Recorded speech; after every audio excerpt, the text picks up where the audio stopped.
마태복음 5장 산상수훈에서 예수님은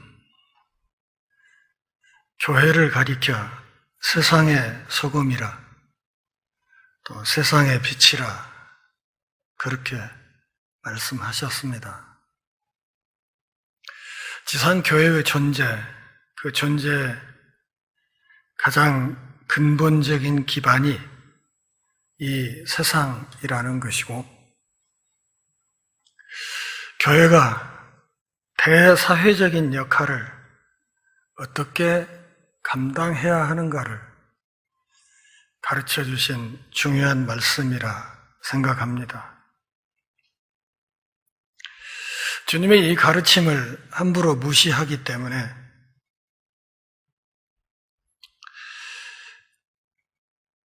교회발 코로나 확진자가 계속 발생하고, 이로 인해서 주님의 몸인 교회가 욕을 많이 먹는 상황입니다. 그리고 이런 기사들이 인터넷에 올라올 때마다 거기에 꼬리처럼 따라붙는 여러 댓글들을 보면 그 내용이 너무 살벌하고 무섭습니다. 어쨌든 이 코로나19라는 이 전염병 상황이 우리로 하여금 교회의 본질과 신앙인의 정체성에 대해서 많은 생각을 하게 만드는 것은 사실입니다. 중요한 것은 교회 공동체는 세상의 여러 패거리와는 그 본질이 다르다는 것. 그러기에 오늘 우리는 이 시점에서 우리가 왜 믿으며 왜 교회에 다니는지에 대한 성경적인 답을 확실하게 찾아야 한다고 생각합니다. 마가복음 1장 16절부터 8장 26절까지 말씀에서 마가는 예수님의 갈릴리 사역을 다루고 있습니다. 1장 16절부터 3장 6절까지 해서 예수님의 사역 시작과 유대인들과의 논쟁을 다루고, 이어지는 3장 7절부터 6장 6절까지에서는 12사도의 선택과 예수님의 가르침에 대해서 말하고 있습니다. 그리고 6장 7절부터 8장 26절까지 말씀에서 12사도를 파송하는 일, 아울러 다양한 기적에 대해서 서술함과 동시에 예수님의 정체성에 대한 다양한 오해를 설명하고 있습니다. 오늘 우리에게 주어진 마가복음 6장 7절부터 13절까지 말씀은 바로 이 마지막 대목의 첫들머리에 있습니다. 좀 더 요약하면 본문 앞쪽에 예수 그리스도의 가르침이 있었다고 한다면, 오늘 우리에게 주어진 이 말씀에서는 예수 그리스도의 제자 파송을 다루고 있다는 것이죠. 가르침과 파송.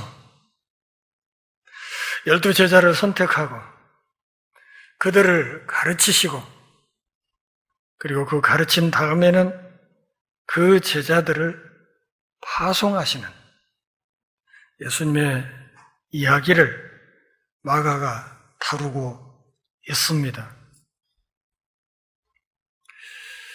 주어진 마가복음 6장 7절부터 13절까지 이 말씀 안에서 주님으로부터 파송을 받는 제자들, 그리고 전도자들로서 우리들의 자세는 어떠해야 하는지 잠시 생각해 보고자 합니다. 제일 먼저 본문 7절과 11절에서 누가 불렀는지에 대해서 말하고 있습니다. 7절과 11절 한번 보실까요? 12 제자를 부르사 둘씩 보내시며 더러운 귀신을 제어하는 권능을 주시고 11절 어느 곳에서든지 너희를 영접하지 아니하고 너희 말을 듣지도 아니하거든 거기서 나갈 때 발 아래 먼지를 떨어버려 그들에게 증거를 삼으라 하시니 누가 불렀습니까? 예수 그리스도께서 불렀습니다. 그러기에 모든 신자들, 지상의 모든 교회는 부르신 그분이 예수 그리스도이시기 때문에 모든 사역에 있어서 긍지와 자부심을 가질 필요가 있습니다. 7절을 다시 보시면 부르사 보내시며 주시고 이렇게 되어 있습니다. 예수님께서 부르사 보내시며 주시고 누가 불렀습니까? 예수님이 불렀습니다. 누구를 불렀습니까? 12 제자를 비롯한 오늘 이곳에 있는 우리 모두를 부르셨습니다. 그리고 우리를 보내십니다. 당시 예수님의 12 제자들은 유대 사회에서 참으로 초라하고 보잘것없는 사람들이었습니다. 예수님은 당시 유대 사회의 지도층이었던 바리새인이나 대제사장이나 사두개인이나 또는 로마의 행정관들을 부르지 않았습니다. 그분은 북부 갈릴리의 시골뜨기들을 불러서 하나님 나라의 일꾼으로 삼으셨습니다. 보내시면서 그들에게 무엇을 주었습니까? 더러운 귀신을 제어하는 권능을 주셨습니다. 더러운 귀신을 제어하는 일, 이것은 예수님께서 하시는 일이었습니다. 다시 말하면 불러서 파송하시는 제자들에게 예수님과 똑같은 일을 할 수 있는 능력을 주셨다는 것이죠. 사단의 권세를 분쇄하고 하나님 나라를 세울 수 있도록 그들에게 영적인 능력을 허락하셨다. 그런 말입니다. 영적인 권세와 능력을 가지신 예수님의 대리 대사로 제자들을 파송하셨다는 뜻입니다. 당시로서는 엄청난 권위체계의 변화를 읽을 수 있는 대목입니다. 예수님은 당시 사회 지도층 인사들을 제치고 참으로 초라한 사람들을 구원의 주체 세력으로 부르셨습니다. 예수님의 제자들은 유일한 소망의 공동체이고 이 세상의 유일한 대한 공동체라는 것을 예수님이 잘 알고 계셨고 그 위대한 일을 북부 갈릴리 출신의 초라한 12 사도에게 맡기셨던 것입니다. 예수님은 지상교회를 인류 역사의 마지막 소망으로 보고 계시며 인류 역사의 유일한 빗줄기로 보고 계십니다. 그리고 그분의 부름을 받아서 보냄을 받는 모든 하나님의 일꾼들은 그리스도와 함께 일하는 그리스도의 대리인이자 그리스도의 대사라는 사실을 기억해야 합니다. 그들이 그리스도의 대사로서 존재할 수 있는 가장 기본적인 전제 조건은 예수 그리스도께 의존한 사역자여야 된다. 그런 뜻입니다. 그런 의미에서 교회는 인류 역사 마지막 부분에서 복음 사역의 결정적인 주체입니다. 우리를 부르신 분이 우주의 왕이신 예수님이라고 한다면 부름받아서 세상으로 파송을 받는 우리 모두가 거룩한 자부심을 갖고 있어야 할 것입니다. 왜냐하면 오늘 본문 11절에서 확인할 수 있듯이 그분이 불러서 파송하신 이 땅의 모든 복음의 일꾼들은 이 세상의 유일한 생명의 증인들이기 때문에 그렇습니다. 그분이 부르셨기 때문에 모든 신앙인들은 거룩한 권위를 지니고 있습니다. 그분이 보내셨기 때문에 모든 신앙인들은 인간의 생명을 책임지는 위대한 소명을 지니고 있습니다.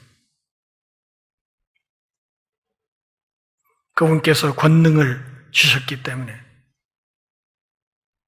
우리 형편과 상관없이 모든 하나님의 일꾼들은 당당하게 사역할 수 있습니다.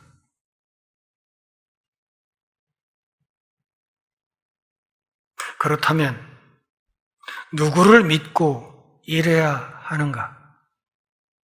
8절, 9절을 한번 보실까요?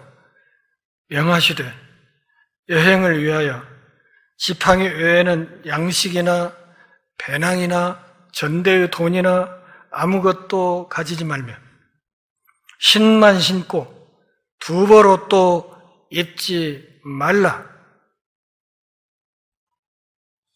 누구를 믿고 일을 하라고요? 하나님을 믿고 일을 하라. 그런 말씀입니다.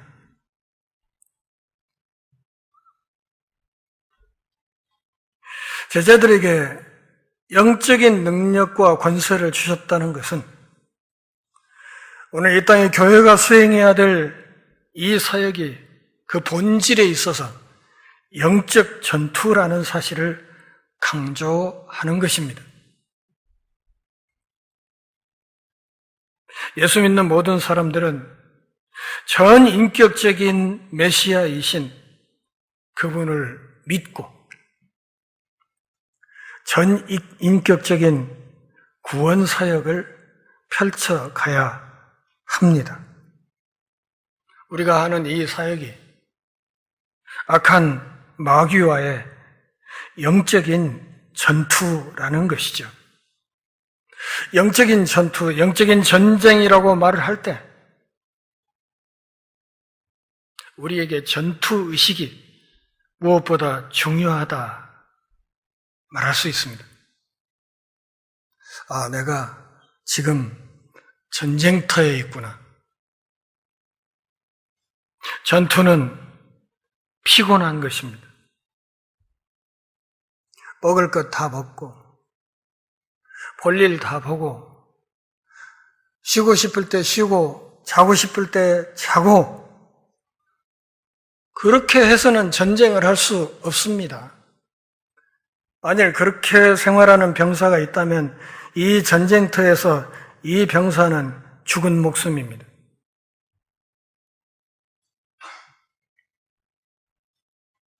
본문 11절 상반절에서 제자들의 사역이 결코 쉽지 않다는 사실을 분명히 말하고 있습니다. 만나는 모든 사람들이 너희를 환영하지는 않을 것이라고 말씀합니다.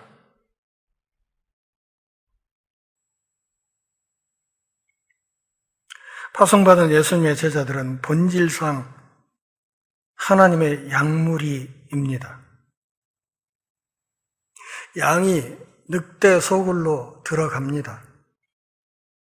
그 늑대 소굴에서 살아남는 것이 목표가 아니라 그 소굴에 있는 늑대들을 우리와 똑같은 양무리로 바꾸는 소임이 주어졌습니다. 쉽지 않은 임무입니다.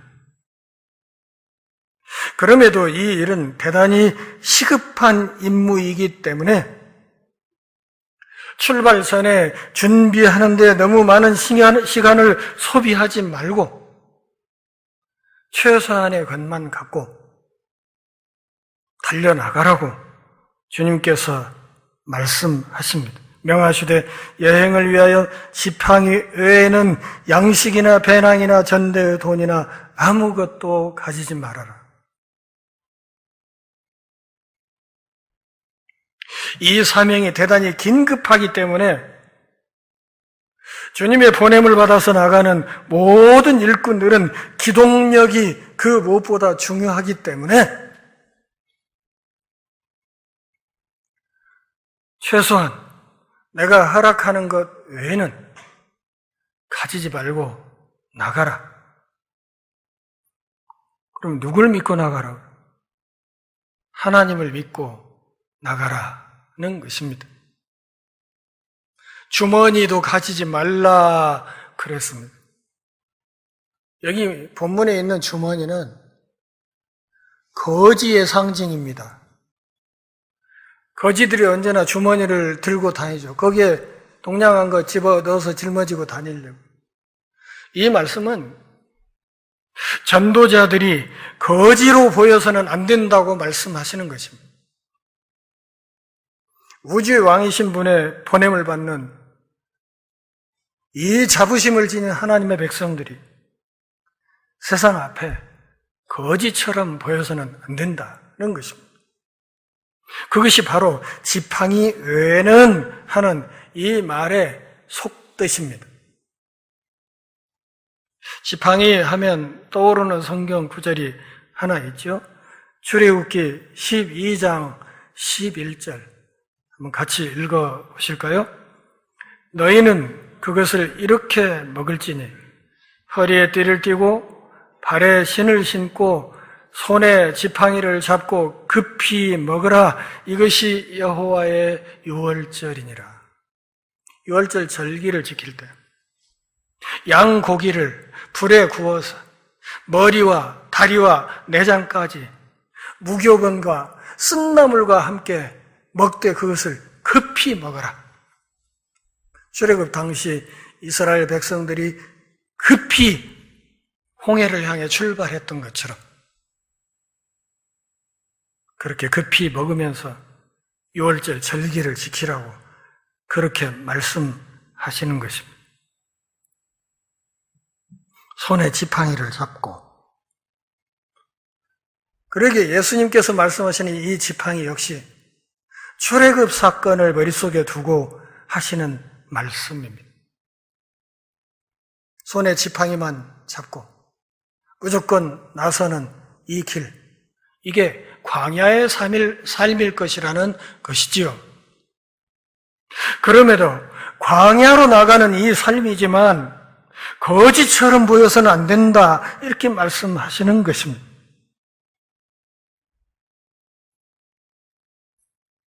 부름받아서 파송되는 모든 하나님의 일꾼들은 자기가 충분히 준비한 양식과 주머니와 전대, 기타 소유를 의존하는 것이 아니라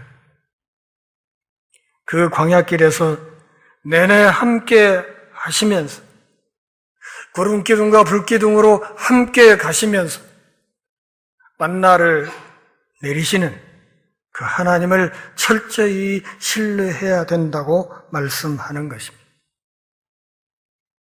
빈손선교라는 말은 그야말로 문자 그대로 빈손으로 간다는 뜻이 아니라 그 양손에 하나님의 능력을 가득 채워서 나간다는 뜻입니다. 이 사역은 준비된 돈으로 하는 사역이 아니라 처음부터 끝까지 하나님의 도움으로 하는 사역이라는 것을 분명히 하고 나가라, 그런 말입니다. 그런데 이 일은 대단히 시급한 일이다. 준비물보다 더 중요한 것은 나가서 해야 될 생명사역이라고 말씀하시는 것입니다. 오늘 본문에서 예수님이 하시는 말씀의 핵심은 다른 것이 아닙니다. 하나님을 믿고 있는 그대로 가라. 언제까지나 준비만 하고 있을 것인가? 최소한의 가르침을 받았으면 전쟁터로 뛰어나가라. 마지막으로 누구와 함께 일해야 하는가? 10절, 11절을 같이 읽어보실까요? 또 이르시되 어디서든지 누구의 집에 들어가거든 그곳을 떠나기까지 거기 유하라. 어느 곳에서든지 너희를 영접하지 아니하고 너희 말을 듣지도 아니하거든 거기서 나갈 때 발 아래 먼지를 떨어버려 그들에게 증거를 삼으라 하시니. 누구와 함께 일해야 하는가? 동역자와 함께 일을 하라. 11절은 결과에 연연하지 말라는 말씀입니다. 주어진 여건 속에서 최선의 순종이 있었으면 그것으로 되는 것이므로 그 사역의 결과에 너무 연연하지 말라는 뜻입니다. 복음과 그 복음을 전하는 사역자를 귀하게 여기지 않고 그들을 환영하지 않는 사람들에 대해서는 그런 사람은 어디에 가든지 나올 것이기 때문에 그 복음을 끝까지 거부하는 자들에게 연연하지 말아라. 이것을 거부하는 사람들은 어느 곳에서든지 나올 수 있다고 11절 첫들머리에서 말하지 않습니까? 어디서든지. 곳곳에 복음을 대적하는 원수들은 있다는 것입니다. 이런 사람들에게는 11절 하반절의 말씀대로 하나님의 아들이신 메시아와 그분의 복음을 거부하는 일이 얼마나 심각한 일인지를 분명히 경고하고 미련 없이 떠나라 이렇게 말씀하시는 것입니다. 거기서 나갈 때 발 아래 먼지를 떨어버려 그들에게 증거를 삼으라. 다시 배경을 좀 말씀드리지요. 유대인들은 이방인 지역에 나갔다가 들어올 때는 유대 땅 경계선 지역에 딱 들어서자마자 발을 굴러서 신발에 묻은 먼지를 떨어냈습니다. 그것이 유대인들의 관습이었습니다. 이방 지역의 모든 오염된 것들로부터 청소를 하고 그리고 약속의 땅으로 들어온다는 그런 관습이지요. 그런데 지금 예수님의 제자들은 이방인들을 향해서 나가는 것이 아니라 동족인 유대인들을 향해 복음을 전하러 나갔습니다. 그런데 그들 중에 이 복음을 끝까지 거부하는 자들이 있으면 그들 눈앞에서 발의 먼지를 떨어버리고 그냥 나와서 복음을 환대하는 사람들에게로 가라, 이렇게 말씀하시는 거예요. 그러니까 유대인들을 상대로 이런 행위를 하는 것이 당시 유대인들 입장에서는 굉장히 큰 충격일 것이기 때문에, 왜냐하면 자기들을 이방인 하는 것이니까요. 미련 없이 돌아서서 복음을 환대하는 사람들에게로 가라. 언젠가 어느 대학의 교수와 한나절 동안 복음에 대해서 이야기를 한 적이 있습니다. 그 사람은 끝까지 못 믿겠다, 안 믿겠다, 나는 안 믿는다, 이렇게, 저는 존말할 때 믿어라, 이렇게 한나절을 입씨름을 했지요. 끝까지 말도 안 되는 궤변을 늘어놓으면서 말도 안 되는 소리를 짓거리길래 돌아서 나오면서 딱 한마디 해주고 나왔습니다. 당신 참 불쌍한 사람이다. 박사이고 대학 교수인 사람한테 당신 참 불쌍한 사람이다. 이랬더니 얼마나 충격을 받았는지 눈이 이만해졌어요.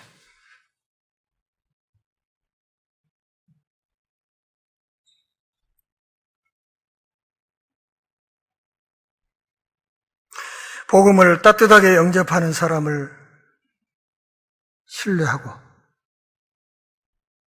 그 사람들과 동역하라. 이게 주님의 지침입니다. 복음을 영접하는 사람을 신뢰하면서 그들과 동역하라. 두 가지 원칙을 여기서 정리할 수 있습니다. 영접하면 머물러라. 거부하면 떠나라. 이게 목회자인 제가 가지고 있는 가장 중요한 원칙입니다. 전해지는 복음을 영접하면 머물러라. 거부하면 떠나라.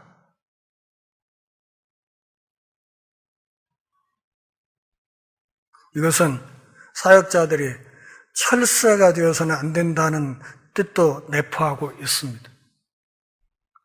머물고 있다가 이웃집에서 조금 더 좋은 대접을 해준다고 할 때 그쪽으로 그냥 옮겨가지 말라, 그런 뜻입니다.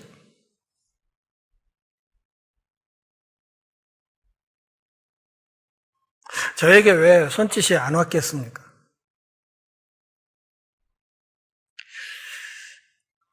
와서 함께 하자는 꽤 큰 교회들이 있었지만 그것은 오늘 본문에서 말하는 주님이 말씀하시는 사역의 원칙과 맞지 않기 때문에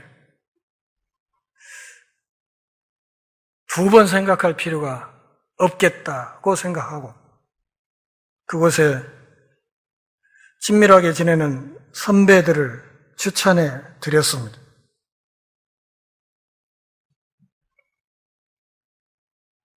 본문 10절 말씀은 자기의 이익을 위해서 철새처럼 옮겨 다니지 말라는 뜻도 내포되어 있습니다.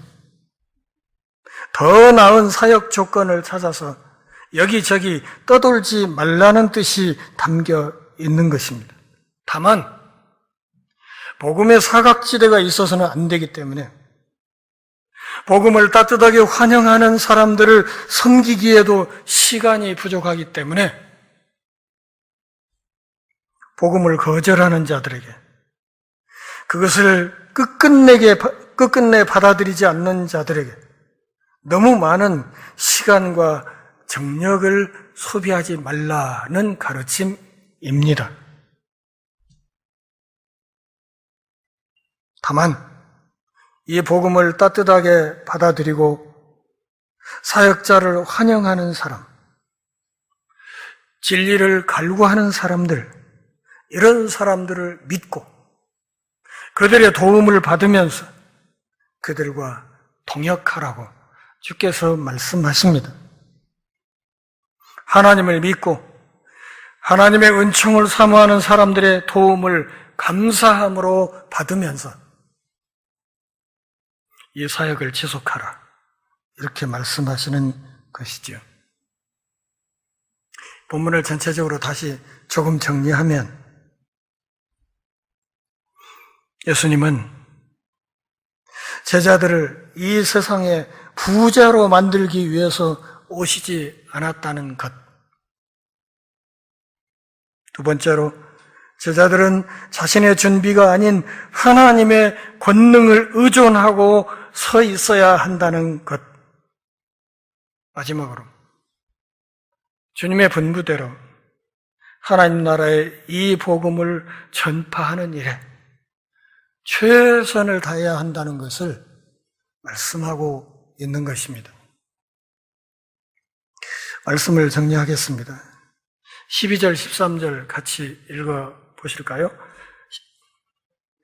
제자들이 나가서 회개하라 전파하고 많은 귀신을 쫓아내며 많은 병자에게 기름을 발라 고치더라.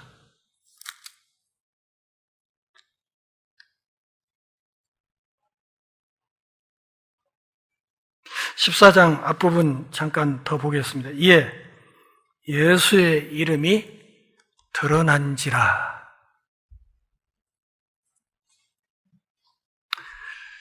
12절, 13절 그리고 14절 앞부분까지 제자들의 순종과 그로 인한 결과를 말하고 있습니다. 7절에서 예수님이 부르시고 보내시면서 권능을 주셨다 했습니다. 12절, 13절은 또 어떻게 요약이 됩니까? 제자들이 가서 전파하고 고치더라. 부르사 보내시며 권능을 주시고 12절, 13절은 제자들이 나가서 전파하고 고치더라. 그 결과 어떻게 되었습니까? 제자들의 이름이 드러난 것이 아니라 예수님의 이름이 드러났다고 14절 앞부분에서 말하고 있습니다. 이 사역의 열매가 얼마나 풍성했던지 당시 사람들이 죽은 세례 요한이 환생한 것으로 그렇게 착각할 정도였다고 마가가 증언하고 있습니다. 제자들은 즉각 순종했고 예수님이 명령하신 대로 하나님 나라의 복음을 열심히 전했고 회개하고 복음을 믿으라 하는 이 메시지를 전하면서 많은 병자를 예수님이 주신 권능으로 고쳤습니다. 불모지와 같은 환경에서도 많은 열매가 나타났고 예수님의 이름이 뚜렷하게 드러나게 되었습니다.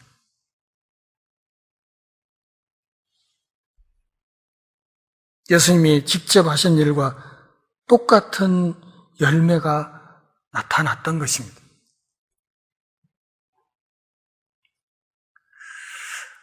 한번 따라서 하시죠. 살생부를 가진 자들. 살생부가 뭔지 아시죠? 이 땅의 교회, 예수 믿는 사람들, 그리고 나가서 복음을 전하는 모든 사람들은 살생부를 가진 사람들입니다. 우리가 하는 이 사역에 우리가 만나는 사람들의 삶과 죽음이 결정된다는 뜻이지요. 하나님의 일꾼들을 영접하고 그들과 협력하면 살 것이고 끝끝내 거부하면 하나님의 은총으로부터 배척되고 영원한 죽음에 이를 것입니다. 사랑하는 동역자 여러분, 예수님의 제자로서 복음의 일꾼으로서 긍지와 자부심이 있습니까? 너무 무참하게 욕을 먹고 있는 이 현실이 때로 너무 가슴 아프지만 그럼에도 우리 마음속에는 누가 나를 부르셨는지, 누가 나를 보냈는지, 그리고 내 안에 누구의 능력이 있는지를 늘 깊이 생각하면서 긍지와 자부심을 가지고 당당하게 이 영적인 싸움에 임해야 될 것입니다. 내가 누구인가? 이래봬도 우주의 왕이신 그분과 함께 일한다는 그 자부심, 그것이 있어야 합니다. 동시에 오늘 본문 말씀을 전하는 자에게만 책임이 있는 것이 아니라 그 말씀을 듣는 사람들에게도 책임이 있다는 사실을 말하고 있습니다. 이 말씀을 달게 들으면 살 것이고 그렇지 않으면 죽을 것이라는 말씀입니다. 참으로 어렵고 힘든 우리의 이 살벌한 전투 현장에서 자부심을 갖고 우리와 늘 동행하시는 하나님을 믿으면서 따뜻하게 내 옆에서 협력하는 사랑하는 동역자들과 함께 복음을 힘써 전함으로 우리를 부르신 예수 그리스도의 꿈을 성취시키고 아울러 우리의 발걸음이 닿는 모든 곳에 예수 그리스도의 이름이 영광스럽게 드러날 수 있도록 최선을 다하는 신실한 일꾼들이 다 될 수 있기를 바랍니다. 기도하겠습니다. 하나님 아버지, 오늘 또 우리를 부르셔서 주의 말씀 앞에 엎드려 우리의 소명을 다시 생각하는 기회 주셔서 고맙습니다.